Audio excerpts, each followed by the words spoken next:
Frustrated by 70 days of inaction on Mamledar's order, unit holders of Prabhu Chamber met the North Goa collector seeking intervention.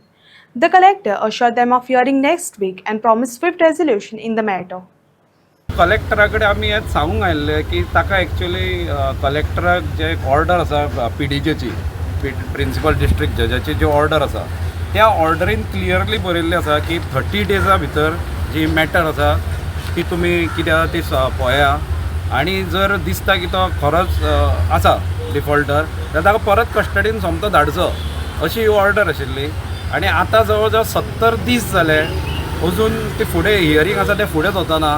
म्हणून आमी कलेक्टराक मेळूंक आयिल्ले. कलेक्टरान सांगलें की आपल्याक ती फूल आपणें वाचल्या ती फायल आनी आपल्याक ताजी कल्पना आसा.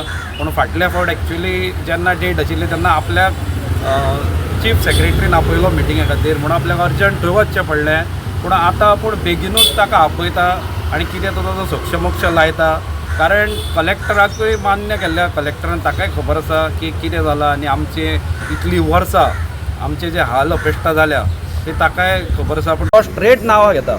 सो आमकां ताजेर हरशीं म्हणून विश्वास ना. पूण जर अशें आनीक प्रलंबीत उरली कित्याक कोर्टाचो आदेश आसतना 30 दिसान क्लियर कर म्हणून जर 70 दीस लागता आमकां तो डावट आसा. म्हणूनय आमी कलेक्टरा कडेन आयिल्ले आनी आमी ताजे कडेन रिक्वेस्ट केल्या. आतां पळोवया की कलेक्टर कितें डिसिजन घेता. कारण आमी ताका मागता की कोर्टाचो आदेश आसा पळय ताजी अंमलबजावणी बेगीन कर म्हणून आनी आमची कितें मागणी आसा.